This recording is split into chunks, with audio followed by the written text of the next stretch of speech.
Hello and welcome. This is Jennifer. I'm so glad you're here. Today I will be showing you how to create your own dancing die cuts. Yes, using supplies you likely already have, we will make the die cuts on our cards dance back and forth with a little bit of movement. This is something that you can do with a variety of die cuts or stamped and cut out images. I will show you 3 examples today. My first one features the new STAMPtember collab with Hero Arts. This is the completed card to show you where we are headed. We have a 5x7 card with these little animals who swing and dance back and forth to go along with this celebration music kind of themed card. Believe it or not, it's very easy to make these little critters dance. And then after we do this card, we'll create 2 holiday cards. So let's get started on this one. For this, as I mentioned, it features the new STAMPtember Hero Arts collab stamp set. This is one of those special stamp sets that's only available for a limited amount of time. And there are coordinating dies available if you're interested. Now, I don't have the coordinating dies to use today, so I will be fussy cutting these images out, but it's definitely worth it in the end. I just thought these little critters were so much fun, could be used to create like a holiday card with little like Christmas carols, or what I'm doing, a celebration card with just a fun music theme. I'm first creating that background that has the blue sky, the white clouds, and the green hills. Now for the green hills, I'm using the Simon Says Stamp Stitched Slopes and Hills dies. I like these because it has different slopes and hills, and it has faux stitching on them if you want to use. But you could use any kind of hillside border dies, or you could freehand cut some of these little hills. It really doesn't matter at all. I will end up making this panel that is the background to be a little less than a 5x7 card. So this blue background here is 6 3/4 inches by 4 3/4 inches. And I have these 2 medium green hills, and I'm going to make one hill for behind that's a little bit darker green. Now I could glue these hills directly onto our blue background, but I thought it'd be fun to add some stamping to the green first. I have my MISTI stamping tool, and in it I am placing my Brutus Monroe stick and stamp mat. This is a sticky mat that will hold my cutout pieces in place as we stamp on them. I'm placing 2 of my hills onto that sticky mat. I'll have to do the 3rd one separate because there's not enough room. And I will place into my MISTI stamping tool right on top of this, the Hero Arts Meadow Floor Stamp. This is a great cling stamp. It will be on my favorites list this year for sure. And I'll stamp this with a slightly darker color ink than the green cardstock I'm using. So this is Hero Arts Core Ink in the Fresh Lawn color. Now, it didn't stamp very dark at first because it's really quite close to the green color of my cardstock. So I'll stamp it a few times to make it darker. I will then fold back my sticky mat to release those hills, and then I'll place the other one on top of it and stamp on that. So I'm doing just some tone-on-tone stamping. I don't want this to be too distracting over everything else on the card, so tone-on-tone seemed best. You could clear heat emboss this image and that would work great too. And look how cute that image is. Great for a background, but here it was a great way to kind of step up those little hills. Now I will glue these hills on to my background. Again, that blue piece is 4 3/4 inches by 6 3/4 inches, which is slightly smaller than a 5x7 card. You could definitely make this card any size you want. I'm gluing those hills together, and then I will glue them on the bottom of that blue panel. So by doing 2 shades of green, it gives that look of dimension. Next, let's create those clouds in the background. I love these clouds because they're nice and fluffy and fill a lot of that background space. This is the Hero Arts Cloudy Skies die set. A favorite of mine, I use it often. It has 2 fluffy cloud border dies that have a lot more dimension to them than most cloud border dies. Then there are the circles to create a sun or a moon. This die set also creates little bird dies. I don't have those on the screen here. I actually use those bird dies so much that I have them stuck on a magnet inside my cabinet doors. I'll put an image of the entire die set up here on the screen so you can see what is included. But look how that creates a really big, fluffy white cloud that fills a lot of the background. I created two, one to go to the back left and one to go to the back right. And I will glue that on the background so that they're peeking out from those green hills. By the way, that glue tool that I'm using is the My Sweet Petunia Precision Glue Press. And in the bottle, I have my Gina K Connect liquid adhesive. This is just a quick way to add adhesive to your project. So I've glued the clouds to my background, but I'm not going to glue the hills down just yet, and I'll tell you why in a moment. Next, I need to figure out where I want each of my critters to be placed. Because I haven't colored my little critters yet, I just quickly stamp them on scrap paper and quickly cut them out. I'm just kind of planning the position. I'm waiting to do my coloring last so I can figure out what colors to use and so on. But right now I just want to kind of plan out where the critters will be. I have them laying on my background where I think I want them to be. Next, I have a pencil. You could use a pen, it doesn't matter. And I'm going to put a dot on my background right behind the center of each of these critters. So I just kind of put my pencil kind of hovering over it, then remove the critter, put a little dot behind them. This doesn't have to be perfect. Just put a dot in the area where you think you want the center of your critter to be.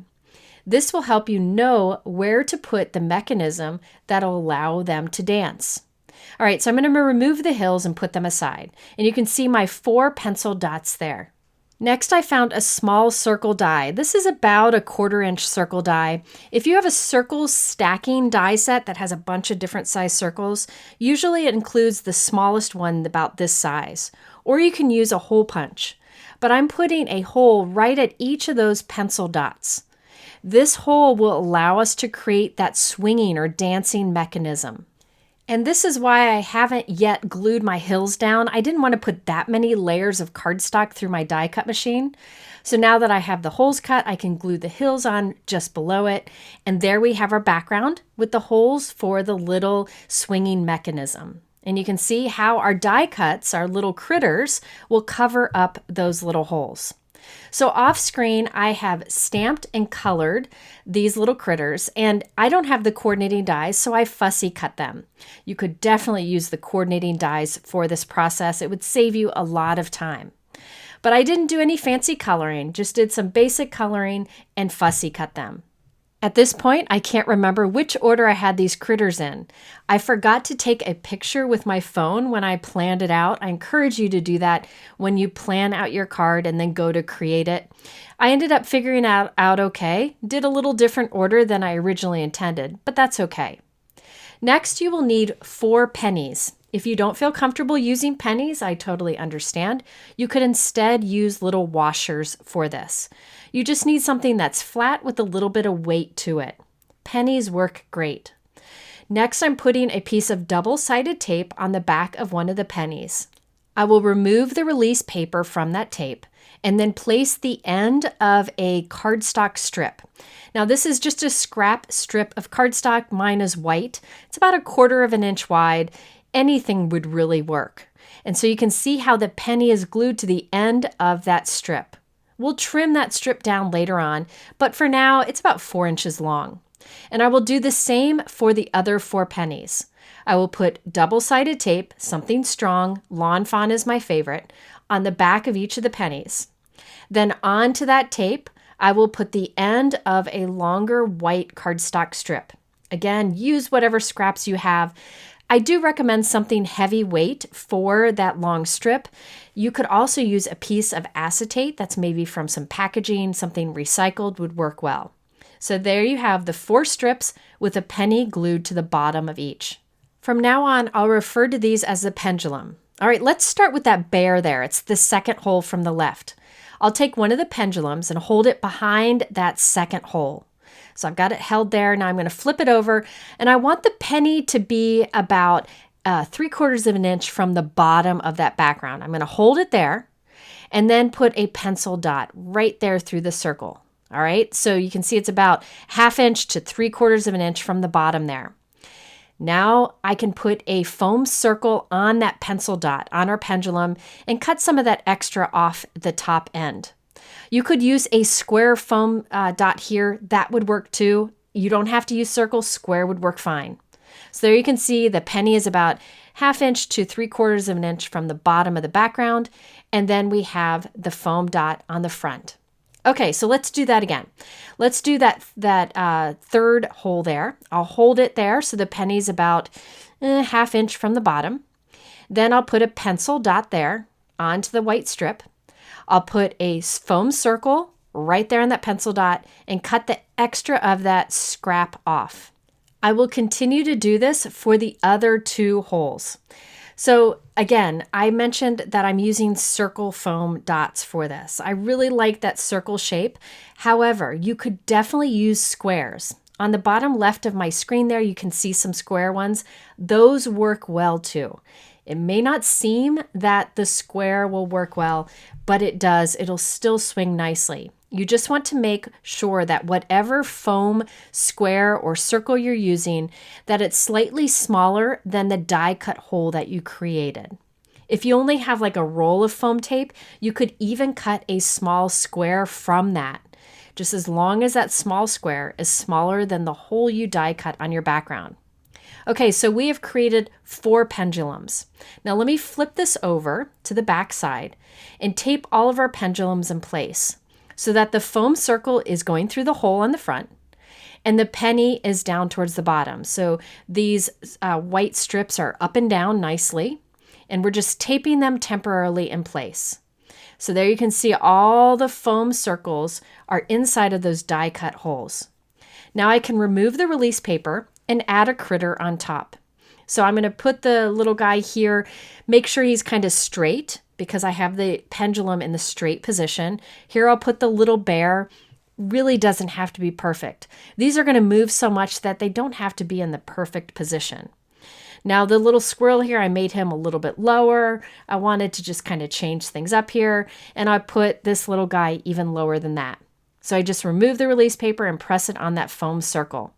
Now it's not going to move yet because I have that tape on the background. So now we can remove that temporary tape. And then when we flip this over and shake it side to side, these little critters will dance thanks to those little penny pendulums that we created on the back. Now before we finish this card off, I'm stamping Let's Celebrate on the background. And I'm also stamping some little music notes around our dancing critters. Now these images are from the same STAMPtember stamp set from Simon's Stamp and Hero Arts. So I use that for the critters, the sentiments, and the music notes. Now let's put this background onto our note card. But first I'm putting some foam squares in between our little pendulums, just so they don't swing into each other. Now I did end up testing this off screen and you really don't need these, but at this point in the video I put them in just to be sure. These are 2 foam squares each stacked together, so they're nice and thick. Now this next step you do need to do. I have foam tape that I'm doubling up. My foam tape is pretty thin and I want this to be thicker than a penny. That way the pennies will be able to move inside. So I folded foam tape over so it's double thick. And here I'm just cutting it so it's not as wide. It really just depends on the foam tape you have. If it's narrow and very thick, you only need 1 layer. All right, so I'm putting that doubled up foam tape along the bottom, and then I'll put the leftover thin strips along the side. Then I'll put 2 full strips across the top. Again, all the foam tape you see here is doubled up. Then I will take this and place on top of that a piece of white cardstock that's cut to the same size. So now everything is trapped in there. And you can see my little critters can dance back and forth because those pennies on the back side are allowed to swing back and forth. With any movement of the card, they start moving, so the recipient will definitely see it. Now next I wanted to add some flowers on my hill, so I used the Hero Arts Flowers in a Vase stamp set. I really like the style of this flower vase. There's a stamp set. There are coordinating stencils which allow you to color in those images, or you could use the stencil by itself. And there's a coordinating die. Now I fussy cut my flowers because I fussy cut the images, but you could definitely use the die. From this image, I only stamped and colored the small flowers and small leaves. And yes, I did fussy cut those tiny little flowers. Did it take me a bit of time? Yes. Am I happy I did it? Yes. It's totally up to you. If you want to do these final little touches, you could instead just stamp some little flowers on the hill, maybe add some flower-shaped sequins. Totally up to you. But I decided to stamp color and fussy cut the flowers and leaves just to add that pop of color to the hillsides. And honestly, it makes me very happy to take a stamp set and find another unique use for it, so I get more value out of my stamps. So that flower vase stamp set has a completely different style than this card, right? But I was able to use it to add little accents to this one, just stretching my supplies. Okay, so now I'll put glue on the back of this panel and add it to a 5x7 white note card. Now I like to do little finishing touches to my little critter images, so I'm using a glitter pen to add some glitter to some of the little instruments that our critters have. And I'm also using a black glaze pen to add a dark black shine and dimension to our critters' noses. So here is the final card, and it freely shakes back and forth. I have a 5x7 envelope, and as soon as you take it out, the recipient will see those critters move. So it's very obvious that you can shake it. But you also could put a note about shaking it on the inside of the card. So there's a closer look at that movement and those little hills with the flowers stamped on it and our fun little critters. Between those fun stamped images and that movement, we have a fun celebration card. I have 2 more cards for you, and I'm going to create them both at once since they're very similar. In this case, the 2 main elements, that frame swings back and forth as you shake the card. This can be done with any stamps and dies you have. I'm using the Hero Arts Peeking Reindeers die set and the Peeking Snowman die set. They have a few die sets like this, and they would all work great for this technique. I'm also using the Hero Arts wood frame dies. This is an older set, but I use it a lot. Okay, let's start with the reindeer. What I like about these peeking die sets from Hero Arts is you can see the die is small there, the reindeer die. So it's got a great price point. What you do is you can cut it from a variety of colors of cardstock and then cut apart the different pieces and layer them together. So you can turn this into a layering die set, but it's not a ton of dies, so the price point is good. Or you could just cut it from white cardstock and use markers or ink to color the different areas. My little reindeer will go inside of a frame, and in the background of the frame, I wanted a piece of pool cardstock with stamping on it. I have my MISTI stamping tool along with the sticky mat and the Hero Arts Jingle Bell script stamp. I am placing my cardstock onto the stamp, closing my MISTI stamping tool upside down. The sticky mat will grab that cardstock and hold it in place so I know my stamping will be straight. I'm stamping on top of that pool cardstock with Paradise ink, and now we have this fun script image on it. Just a little tone-on-tone stamping. I've used that background before. It's a favorite of mine. Then I used that frame die set that I showed you earlier and cut it from white cardstock, and I'm gluing it onto the blue piece so we have a white wood grain frame. Then we have our little reindeer that I've already assembled off screen, and I'll glue that into the frame so it looks like he's peeking out from it. Now you could make this reindeer kind of peek out from the edge of a card or from a little tree. Here I just having it peek out of that frame. I wanted to stamp a sentiment inside of that frame, so I'm using the Hero Arts Winter Foliage stamp and die set. Now these are sold together. Fantastic sentiments and fantastic dies that can be used for so many different cards. So I'll use a sentiment from the stamp set and then also the holly die from the die set. And the holly will go on the little antlers of the reindeer, and I'm stamping Happy Holidays into the frame. I'm stamping Holidays first, then I will line up Happy right above that and stamp it. I could have stamped both at once, but there would be a little bit of a gap between the words, and I like them stamped close together. So stamping them separately gives better results. Now that I have that reindeer frame almost done, let's do the snowman frame too, and then we'll turn them both into dancing cards. So I have my little snowman here. I created him in the same way, die cut him from a couple different colors of cardstock and glued them together. I also stamped the background of my frame. This time I made my frame out of dark gray cardstock, and then I'll add my little snowman in place. So now we have 2 frames, one with our layered reindeer and one with the layered snowman. Now let's do that fun swinging or dancing mechanism. I have a piece of white cardstock here that is 4 by 5¼ inches. And towards the top center, I'm using that same small circle die to cut a little hole. Then around the edges of this, I'm putting foam tape. Once again, this foam tape is 2 layers thick, so it's thicker than a penny. Then I have a penny here. I'm putting double-sided tape on the back of it. I will put that on to the end of a cardstock strip. Again, it really doesn't matter how wide it is. Whatever you have should work as long as it's wider than that hole you die cut in the background. So I'll put the end of it onto that tape, trim that little extra off there because I put it up a little too high, and then I'll hold it back there. So I'll just hold it there so it's not too close to that bottom foam tape. And I'm going to put a little mark on the front-hand side through that circle. So I'll just put a little mark there. And onto that mark, I will put a foam square. This is a circle foam. Square would also work. Cut off the extra that's above that. I'll put the foam circle into the hole, so the penny's on the back. And then I'll put a piece of tape to tape that pendulum in place so that it's straight up and down. Then I'll flip it over, remove the release paper from that little foam circle, and center up our frame into the center of that background. Once I have it centered up, I can remove that temporary tape. That temporary tape is really helpful to make sure that everything stays straight. Then we can glue this onto a note card. So I'm going to tape it from the front to make sure it stays centered and my penny doesn't swing out as I'm adhering this down. And I'm putting it onto a 4¼ by 5½ inch top folded white note card.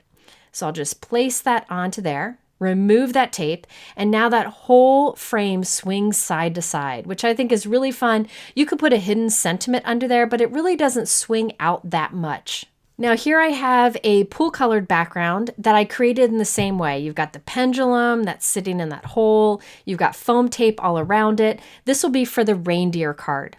So I can place this onto a 4¼ by 5½ inch top folded white note card, then remove the release paper and place our reindeer frame onto it. Now at this point, I tried to swing it back and forth and it's not moving. I couldn't figure out why. And then I realized it was because I left that orange temporary tape on the inside. It's taping our pendulum in place. So this is a reminder, you want to remove that temporary tape before you glue it down. Just a reminder also that those who do YouTube videos on making cards make mistakes a lot. We all make those mistakes. All right, so now he swings back and forth. Okay, next let's decorate this. I created little holly leaves using the holly die that's in that Hero Arts Winter Foliage stamp and die set. And I added some red pearls for berries. And because I love texture, I added black gemstones for eyes and a red pom-pom for the nose. The little bell, that's done with gold cardstock. Here you can see how that frame swings freely back and forth, just demonstrating that this DIY dancing die cut technique can be done with big die cuts that are assembled like this one, or smaller ones like the critters on our last card. And here's a closer look at that reindeer. Even though that's a single die, look at how much layering I was easily able to do. I really appreciate that Hero Arts designs their dies like this because you can layer them if you want to. And let's look at the completed snowman card. It's very similar, but this time with the snowman and the word joy for a sentiment. I did again add the little green holly leaves and red berries, and you can see how the front swings back and forth freely. So I hope that this technique shows you that you can create those little penny pendulums to make any of your die cuts dance back and forth or swing back and forth. This is a great way to add some fun to your handmade cards and to make your handmade cards stand out against those store-bought ones. It's all about stretching our supplies and making them even better. If you're interested in what I used today, I have it linked below in my YouTube description, and I hope you will give this technique a try. It's really fun to do. At the end here, I'll link to a couple other videos that have similar techniques and hopefully some more inspiration. Thanks for watching. We'll see you soon.